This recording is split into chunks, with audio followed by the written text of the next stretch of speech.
Welcome to the Encore Audio Archives YouTube channel. I'm Taper Dave, and this is my channel. I've uploaded hundreds of talks here that I've recorded at meetings in West LA, and I've also recorded conventions starting in 2013. I've got a bunch of those up. And Walt and Mary Murray, the original owners of Encore Audio Archives, started the company in the 80s, and Walt recorded Joe and Charlie's and a bunch of stuff down in Vista, California. My sobriety date is June 20th of 1994.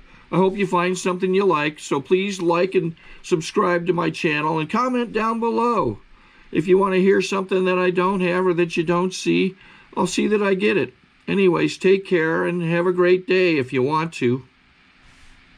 Thank you. My name's Walter Hall, and I am a grateful alcoholic.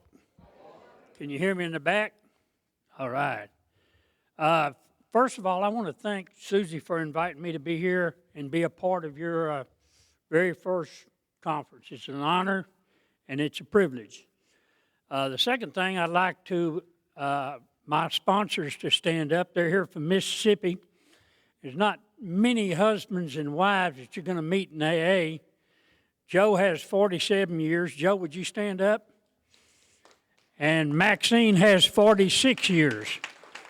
I think that's 93 years between them. And what I told Larry, I said, Maxine tells me what to do and Joe shows me what to do.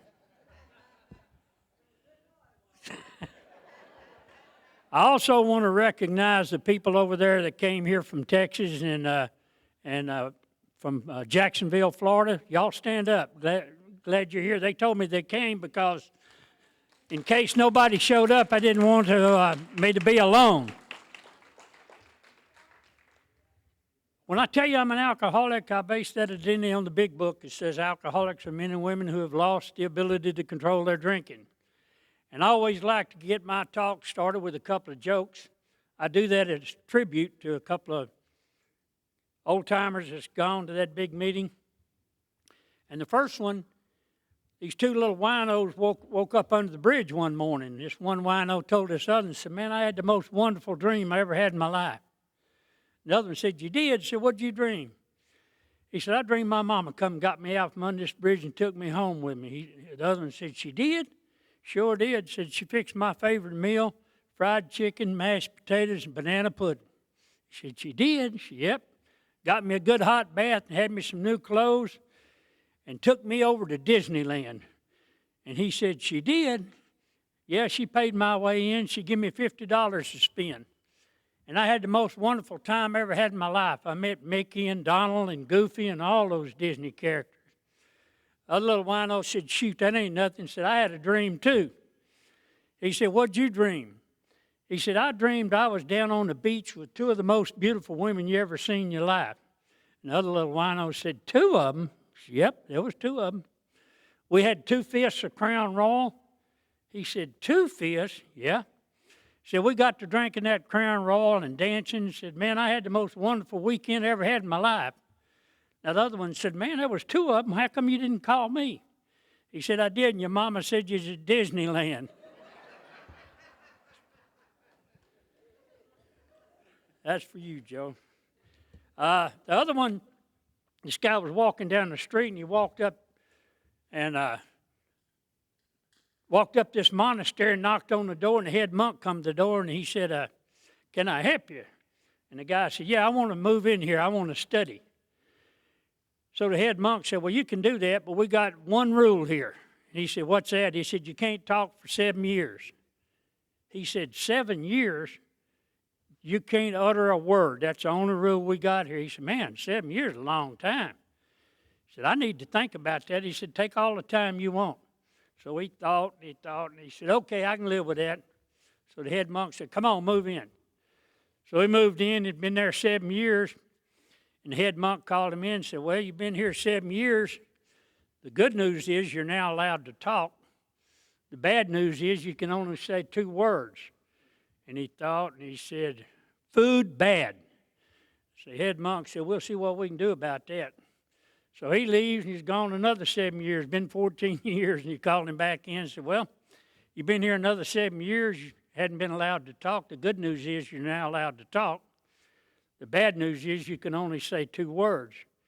He said, wine sour.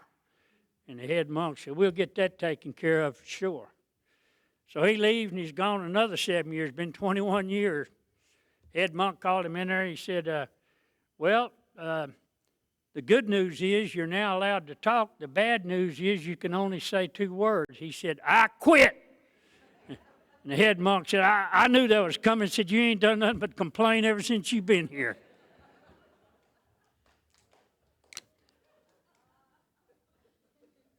They tell us to tell in a general way what we used to be like, what happened, and what it's like now, and I'm going to try to do that. I was raised in a family. I had one of the most wonderful childhoods a guy could ever have. I had loving parents that they didn't allow any drinking in our home, so I wasn't from a wrecked home or anything like that. And my mother and dad had lots of friends, and we used to visit every night. Back in those days, we went to visit people all the time, and they came to visit us. And they went out dancing with their friends. They loved to dance. That was back in the big band era, and all these big bands would come into Houston, and they'd go and dance and have a good time. Never saw my mother and dad even close to being tight, or being drunk was out of the question. And I'd find out later why. There was alcoholism on both sides of our family. And my dad only allowed drinking in our home one time a year, and that was between Christmas and New Year's holiday. He'd buy a bottle of whiskey and put it under the kitchen sink. And if you were an adult visiting in our home and you want a little shot of whiskey in your eggnog, that's the only way you got a drink at our house. And when they were drinking eggnog, kids weren't allowed in there. And there wasn't going to be none of this drinking it on the rocks or nothing like that. Just a little shot in your eggnog, and that's it. So, you know, I had a really, I found out later that my grandfather, who I was real close to, I lived with Grandpa. I say I lived with him. I spent every night with my grandpa from the time I was probably 4 till I started school at 7.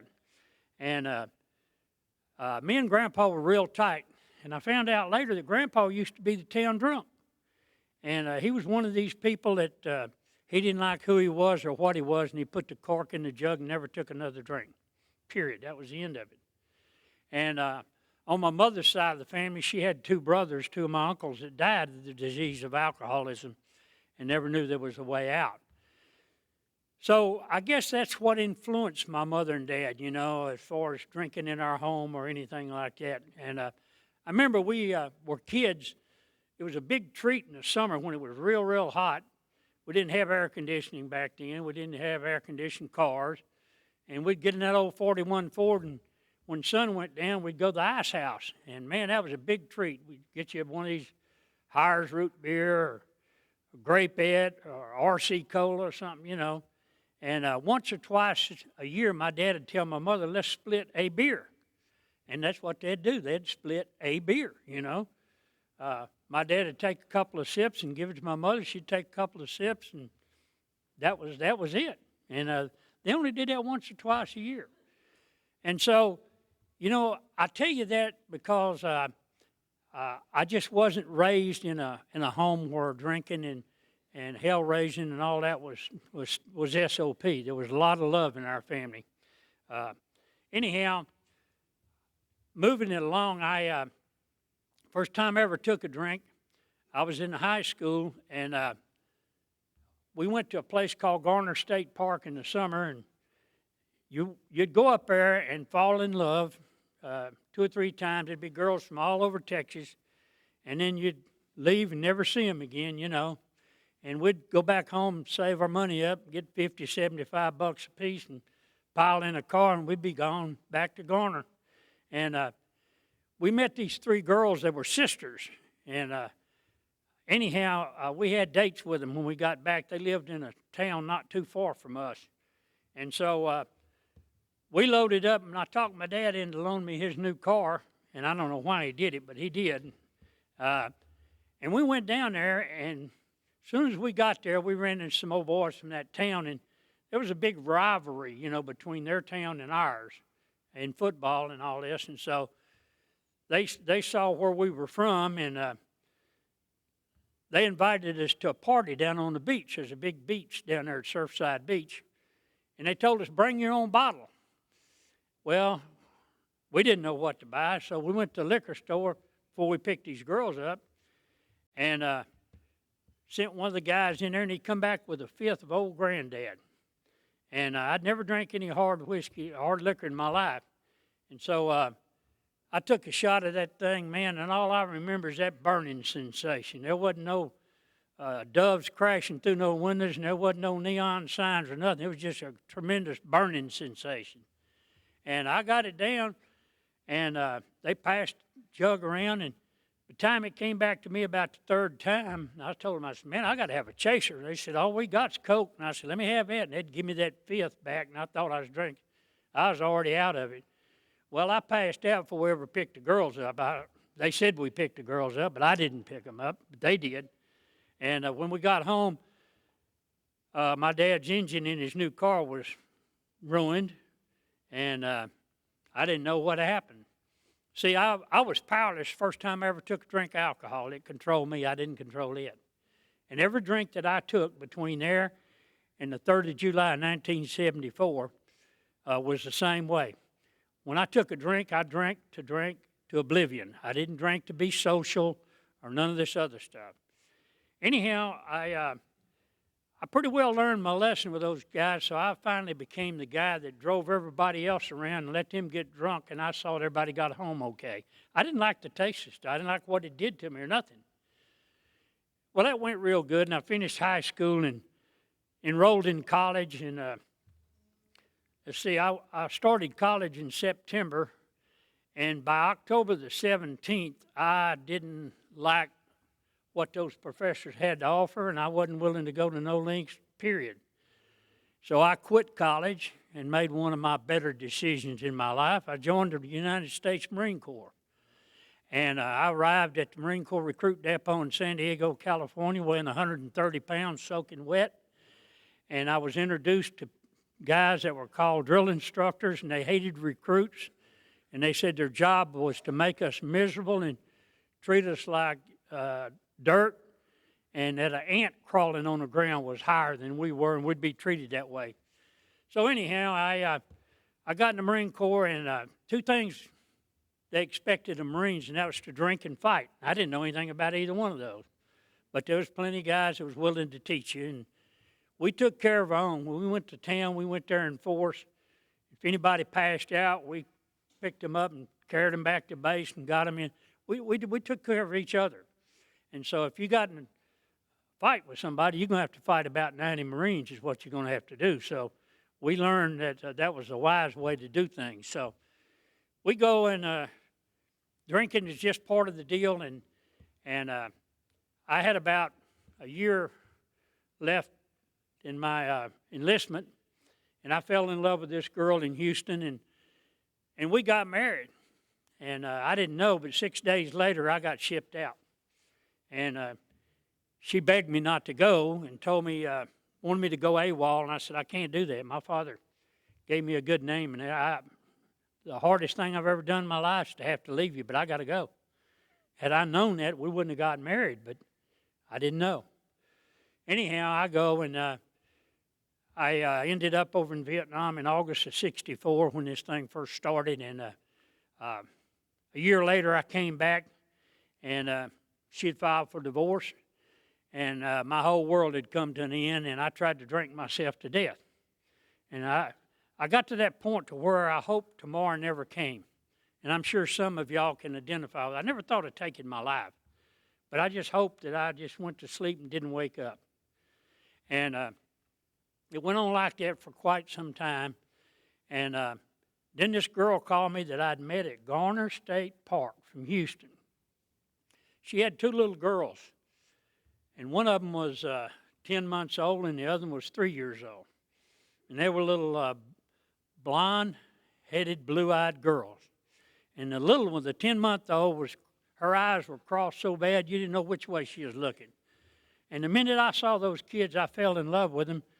And so I decided that it's time for me to take on some responsibilities. So I built a new home, and we got married in that home, and that marriage lasted about 17 years. But anyhow, I got into politics, and was pretty good at snowing people, you know. I think we called it BS, but anyhow, up on a higher level, you know. lying and keeping a straight face. I guess that's it.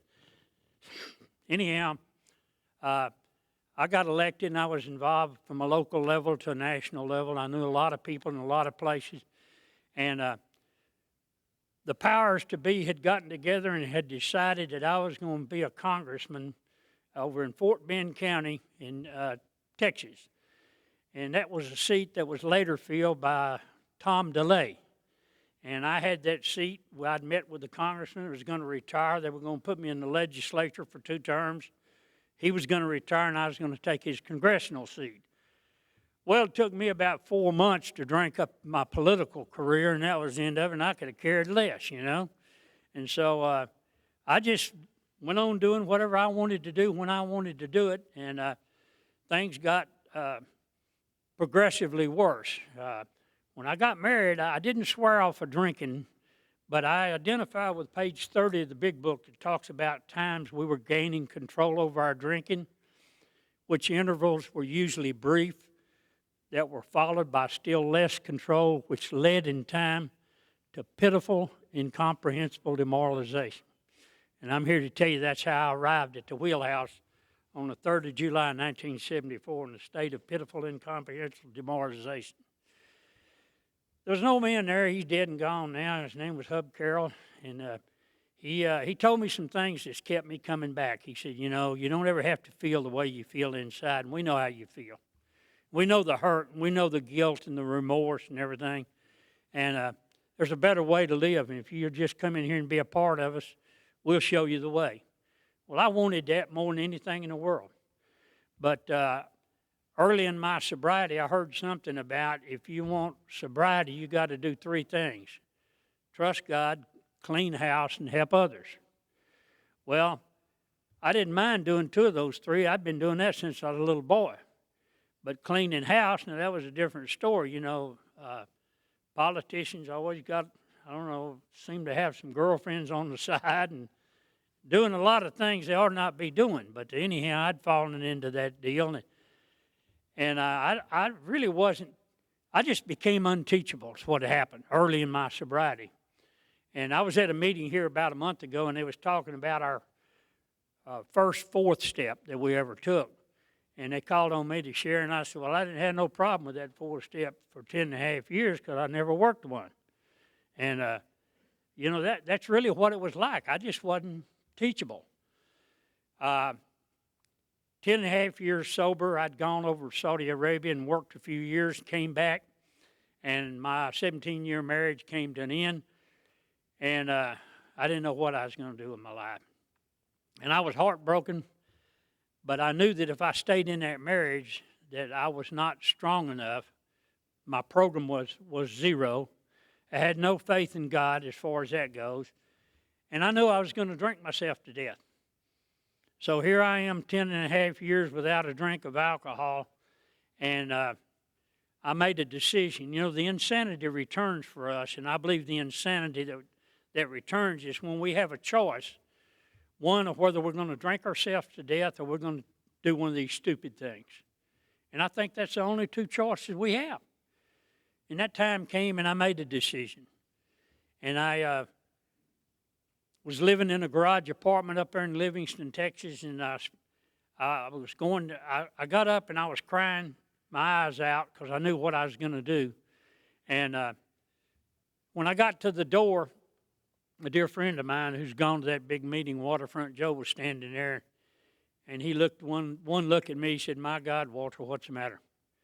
And I said, Joe, I can't take it no more. I said, I've made up my mind. I'm going to go park my car down on Congress Avenue, and I'm going to drink myself to death. I said, I don't have anything else to live for, and that's what I choose to do. And he put his arm around me, and he said, Walter, I love you. And he said, God loves you too. He said, let's me and you go pray about it. So I figured that wouldn't hurt anything. You know, I So we got on our knees, and Joe said a real beautiful prayer. He had a little talk with God, and I don't know what happened, but it reinstilled some belief that I hadn't had for a long, long time. And so I decided that I wanted this thing called sobriety, and I was willing to do whatever it took. And so Joe started with me, and we started with the 2 pre-qualifying questions you're supposed to ask yourself before you ever attempt these steps. Have you decided you want what we have, and are you willing to go to any length to get it? And Joe said, if you get it to any word, he said, first of all, I want you to forget about everything you think you know about AA. And we started with those 2 pre-qualifying questions. He said, if there's any word you're not sure of, he said, we're going to stop there and we're not going any further until you get it digested inside you. He said, they beg of us to be fearless and thorough from the very start, because if you don't do this, you'll never know sobriety. You can gather up a bunch of years, and my name's Walter, I hadn't had a drink in 10 years. Big deal, you know. You're miserable. A poor example of what AA is all about. And the sad part of my deal is I was active in the program ever since day one, but I hadn't taken these steps, and I wasn't willing to do it, and I wasn't teachable. But we started all over, and he started explaining things to me, you know. And I know the biggest mistake I made, and I see a lot of people making the same mistake, is reading into these steps.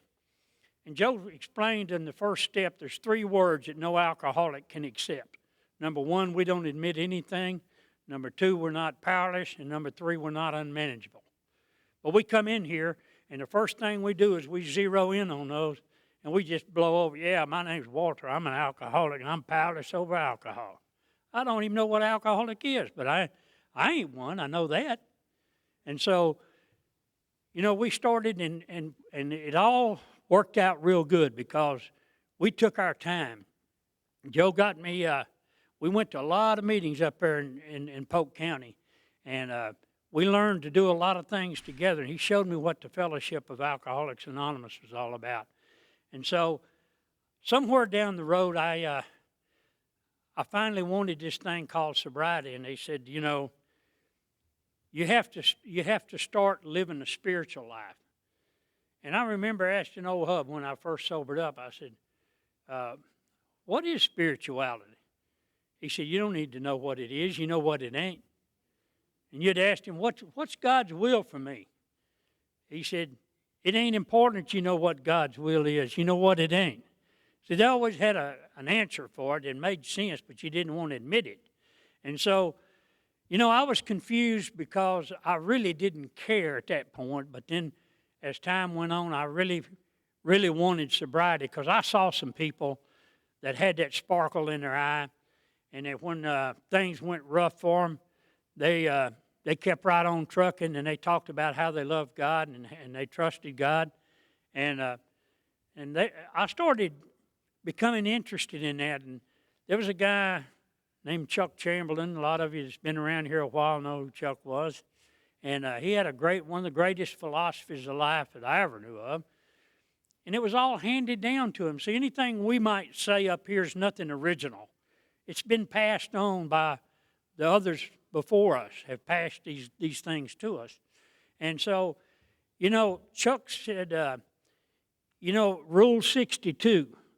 Rule 62 is don't take yourself so serious and don't take life so serious because ain't neither one of them a big deal. And he said, you can live your way into right thinking, but you can't think your way into right living. And they started talking about trying to do things for others and not expect anything in return and not wanting anything in return.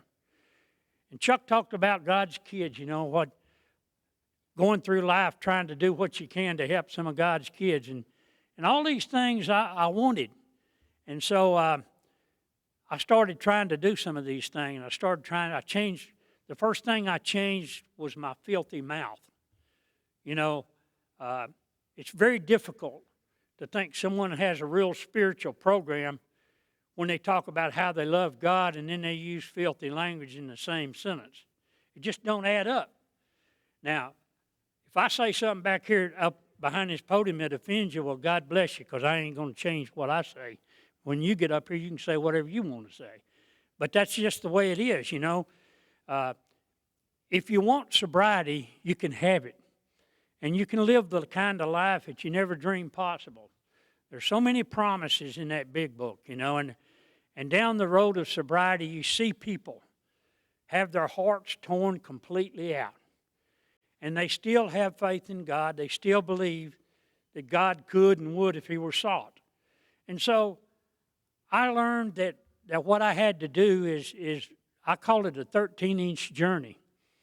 You know, every decision that I ever have to make, there's two answers to it. One has total peace about it, and the other one, you don't feel quite right about it. The old stomach tightens up, you know, and you just don't feel right. And the one that you don't feel quite right about, that's the one that comes from here. And the answer that's right for you is what I call that 13-inch journey. That's right down here. See, that's where God resides. God's not up here. God's down here. And so I learned to start making those decisions, and I fell in love with AA for many, many years, and I've been very active in it. I'm not here tonight over what I've done. I'm here in spite of everything I've done. But I've learned some very valuable lessons, and I've seen some of the most marvelous things I've ever seen in my life. I went bankrupt. I went in business with a guy in this program, and I put all my money into this business, and he ended up bankrupting the company and embezzling the money, and I lost everything. And so I did what I was taught to do. I went to my home group, and I shared what was going on with me. And I told them, I said, you know what, I've made a decision. I'm keeping my eyes on God no matter what happens. No matter how it hurts, I'm not going to budge. And either God is everything or He's nothing. We read it and we hear it all the time. But when you can really apply it in your life and say, okay, this is it. I'm not going to budge. And you keep right on trucking, and you know what? It's not a matter of whether you're going to get through your problem. It's a matter of when you're going to get them. If they're right there in front of you and you head straight as you can for those, it's just a matter of time they're going to be back here. And see, when you share them with your group, they know what you're going through. See, people think that when you got 36, 40 years or whatever, you're 10 foot tall and bulletproof. You're big spiritual giants, and you don't have your heart broken. You don't have bad things happen to you. And it doesn't work like that. You know, this thing called sobriety is about one alcoholic trying to help another alcoholic down the road of life. And there was a great member of AA is also at that big meeting. His name was Burton Crawford. It was one of Maxine's sponsors years ago.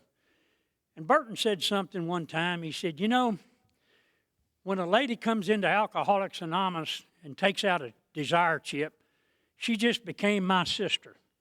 And it's my responsibility to treat her as such until she can grow enough to where she can fight her own battles. And when this guy comes in and he takes out a desire chip and says, I want this way of life, he just became my brother, and it's also my responsibility to treat him as such and help him fight his battles until he can get to the point to where he can fight his own battles. You know, these old-timers, they show you what to do. They show you what you can do in your life, and they give you hope when you don't have any hope. You know, I'm going to share something with you. I really thought about not coming, and I'll tell you why, because I had my heart really torn out a month ago tomorrow. And my wife, we dated for 10 years, and we were going to celebrate 7 years the 3rd of July. And she walked out of our marriage, and no arguing, no fights, no nothing. And she had I call it a psychological meltdown. And I went to a meeting. When I come back, she'd taken her clothes and left. Gone, you know. And she, has refused to speak to me or have anything. She sent me a couple of text messages, and that was it. And, you know, it just broke my heart, just tore my heart out. It really did. But, you know, it's Alcoholics Anonymous. It's really easy when everything's great in your life and you have the love of your life and you got money in the bank and you don't have any financial problems and this, that, and the other. But what about whenever things are not going so good in your life? You know, what are you going to do then? What kind of program do you got?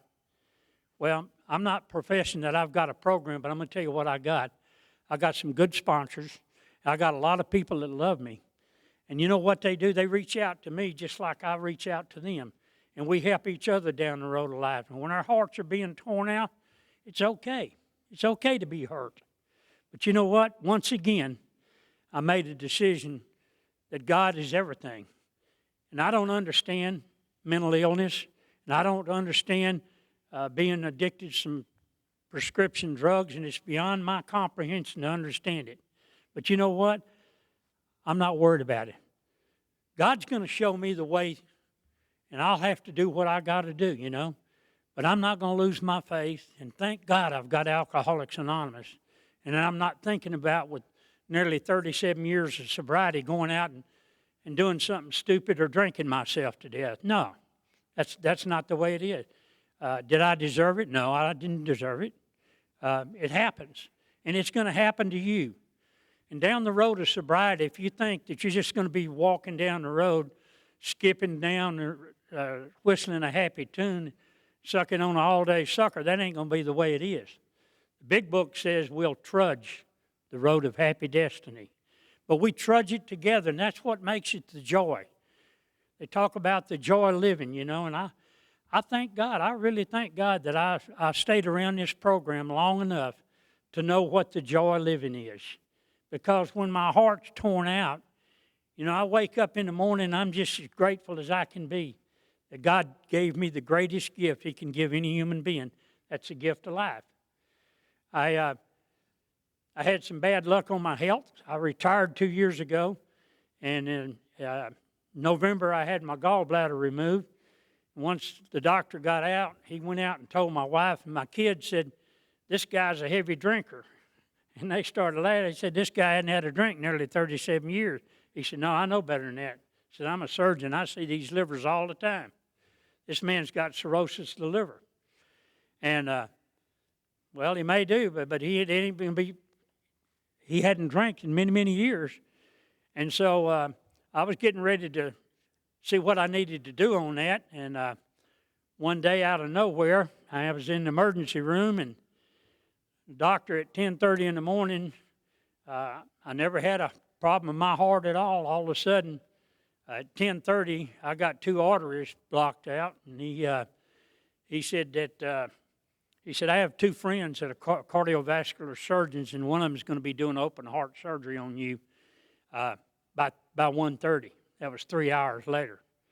And so 3 hours later, they did open heart surgery on me, and I've been going to cardiac rehab, and I called my gastroenterologist the other day, and I said, "Okay, I got a heart, I think, in good enough shape that I can see what you want to do with this liver. So I'm going to go face that." You know, I have no fear of none of this. I really don't, and I'm not trying to put myself up here. What I'm trying to tell you is that sobriety is the most wonderful gift that God can give anyone. You see, we've lived that life of misery and heartaches and breaking everybody else's hearts, you know, and doing things that we don't want to do and going against everything that we believe in. We've had to live that life, and today, only by the grace, the free gift from God, are we given the opportunity to start a new journey. And all we have to do is become willing and become teachable. And when we become willing and we become teachable, God in His time and His way will show us the way. And so I'm not worried about the future. I'm not worried about anything else. I'm going to do the very best I can. I'm going to keep doing the next right thing. And I don't think and I don't believe, I know that God is everything. You see, in my program, it's gone from thinking to believing to knowing. And I thought for a long time, I said, I think I'm an alcoholic. And then the more you told me about alcoholics, one day I said, you know, I believe I am an alcoholic. And then you continued to tell me more. And one day I said, I know I'm an alcoholic. And there was just total peace about that, you know. And it was the same thing with this sobriety. You goofed off and wasted a lot of years in AA not being willing, not being teachable, you know. And I'll tell you, the most important two words I've learned in Alcoholics Anonymous is so what?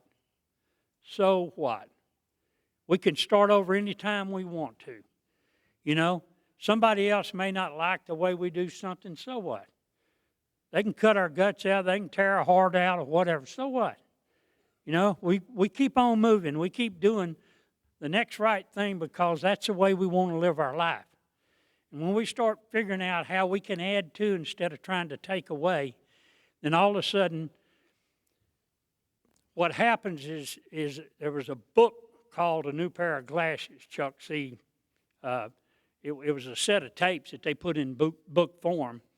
And the way the title came about, there was a Jesuit priest one time after a meeting, and Chuck and his wife Elsa were going to have coffee, and he said that this Jesuit priest said one of the most profound things he ever heard in his life when he said, Chuck, you know, sometimes I have to believe that heaven's just a new pair of glasses.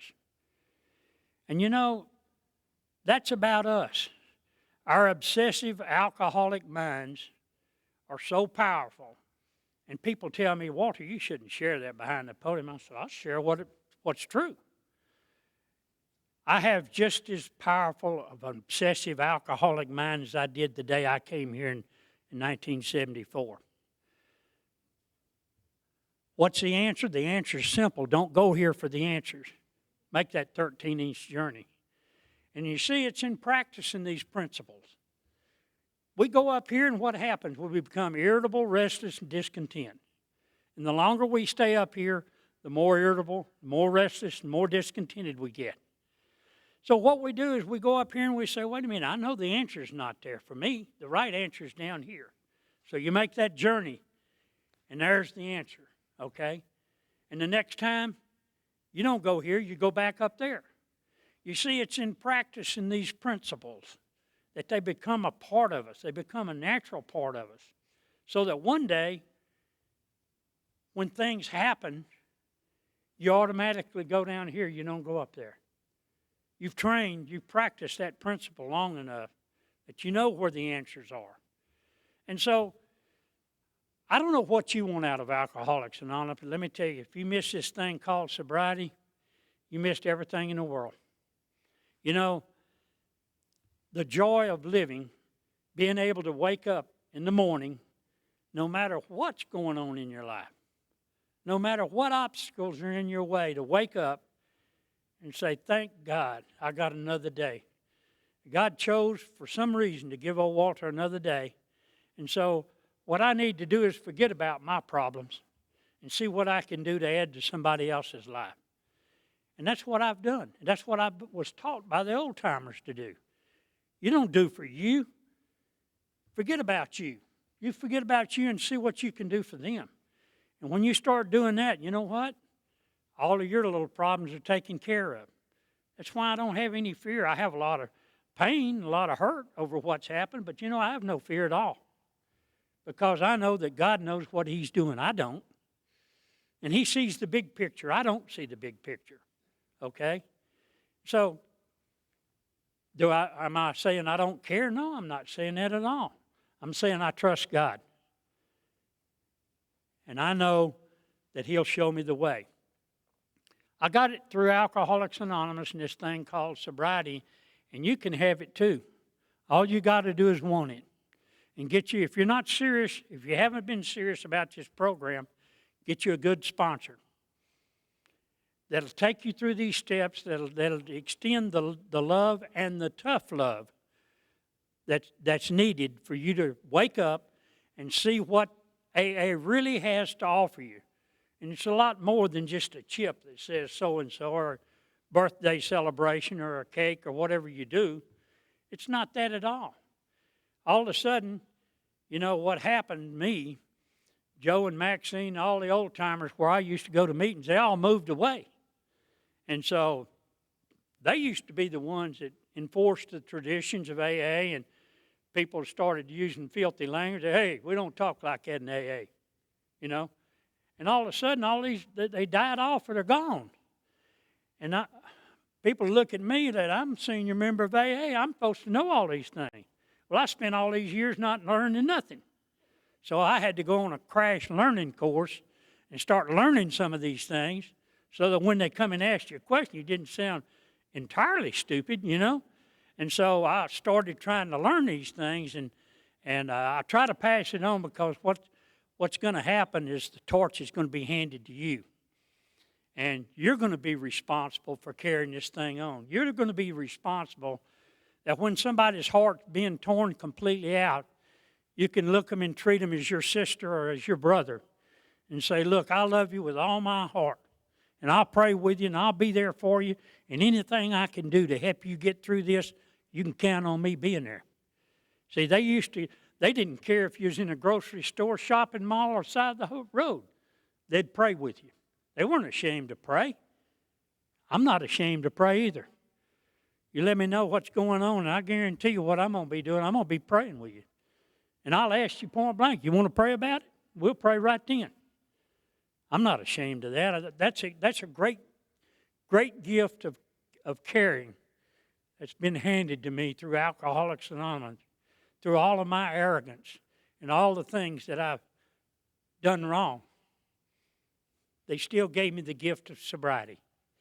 And I hope that if you're here tonight and you don't have this thing called sobriety, that you don't quit before the miracle happens, because all it takes is a desire. And if you have the desire, I guarantee you, God will put the right people in your place that'll show you the way. And you'll look back one day and you'll say, thank God I became teachable and I became willing. I want to thank y'all again for having me tonight. I always end my talk with a little song. It was written by a drunk out there in Los Angeles many years ago. And the story was, he was a DJ, and he used to stay drunk all the time, and he made fun of these preachers and stuff. And there was a tent preacher that came into L.A. to do a little revival. So this guy went out there, and this young preacher knew he was there, and he said, there's a guy here with us tonight. He's just out here to stir up trouble, trying to see what he can get for his radio show tomorrow. And he really nailed that guy to the wall. And so that night, the guy went and found the preacher's hotel he was staying in and knocked on his door. And they stayed there till 4 or 5 o'clock in the morning, this young preacher talking to this guy. Well, the guy found salvation, and he ended up giving up his career and all that. And this young pastor was a guy named Billy Graham that was just starting. And so this guy gave up his career, and he wrote a lot of songs, you know. One of them was, I won't go hunting with you, Jake, but I will go chasing women. You remember that old song? But he wrote this song because somebody said to him,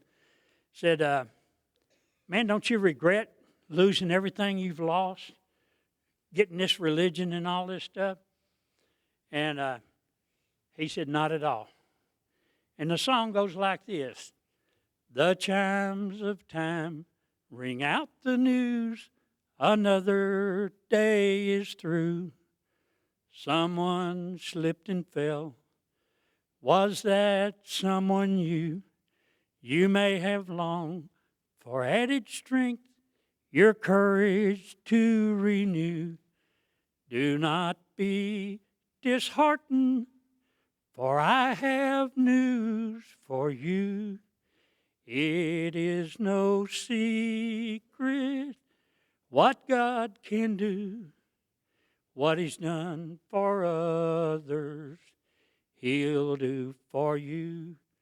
With arms wide open, He'll pardon you. It is no secret what God can do. If you don't think Alcoholics Anonymous works, try it. If you don't think God will help you, ask Him. Thank you, and God bless you.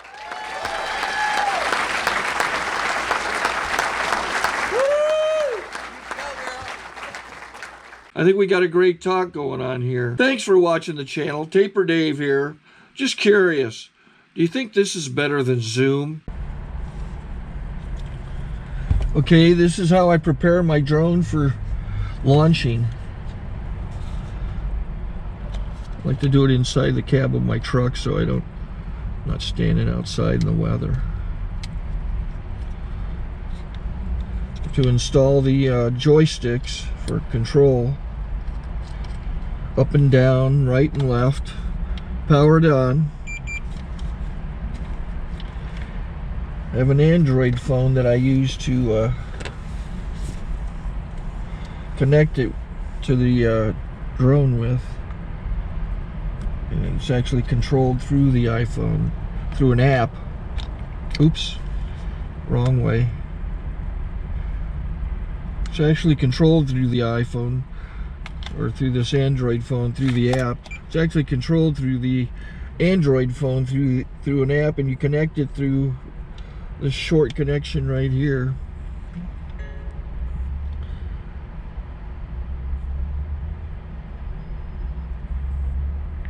Remote control connected. Remote control's connected. So I pull out the drone. I have to extend the legs.